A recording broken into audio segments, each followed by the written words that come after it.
দর্শক, আমরা শুনছিলাম খেদমতে খালক। প্রিয় শায়েখ, আমরা যে আলোচনায় ছিলাম। জি, অসংখ্য ধন্যবাদ।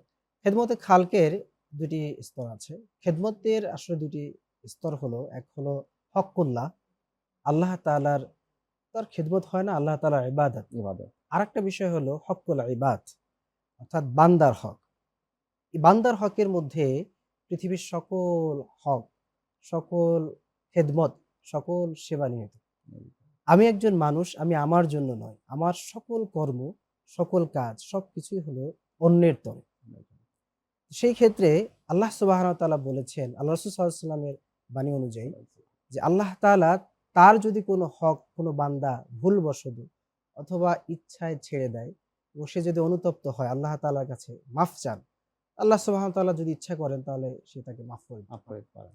কিন্তু কোনো বান্দা যদি কোনো বান্দার হক নষ্ট করে, কোনো বান্দা যদি কোনো বান্দার অধিকার নষ্ট করে, সেই ক্ষেত্রে ওই বান্দা যতক্ষণ পর্যন্ত তাকে ক্ষমা না করবেন, আল্লাহ সুবহানাহু ওয়া তাআলা তাকে ক্ষমা করবেন না। আউযুবিল্লাহ। তাহলে বান্দার প্রতি অপর বান্দার অনেকগুলো হক রয়েছে। এর মধ্যে একটি হলো সে অসুস্থ হলে তাকে দেখতে যাবে।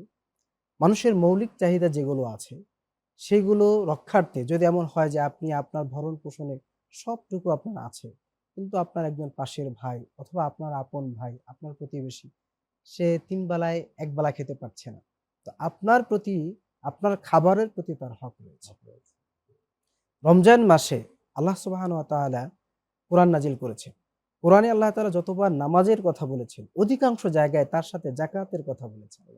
অধিকাংশ জায়গায় তার সাথে যাকাতের কথা লিয়াজু করে দিয়েছেন। আকিমুস সালাতা ওয়া আতুজ যাকাত। অর্থাৎ যাকাত দিলে আপনি বিশাল বড় একটা জাতির খেদমত করলেন। আপনার যাকাত দ্বারা সমাজের এবং এই একটা শ্রেণীর মানুষের দুঃখ দুর্দশা দূর হয়ে যাবে। একটা নিম্ন শ্রেণীর মানুষকে সে তার আপনার যাকাত পেয়েই সে ধনী হয়ে যেতে পারে। যাকাত সমাজকে ব্যালেন্সড করে। তাহলে শুধু খেদমত এই না যে একজন মানুষকে আপনি সেবা করলেন। একটা মানুষকে আপনি পানি খাওয়ানো এটাও একটা সেবা, এটাও খেদমত এবং আপনি তাকে যাকাত দিয়ে ধনী করে দিলেন, এটাও খেদমত। খেদমতের অনেক স্তর আছে।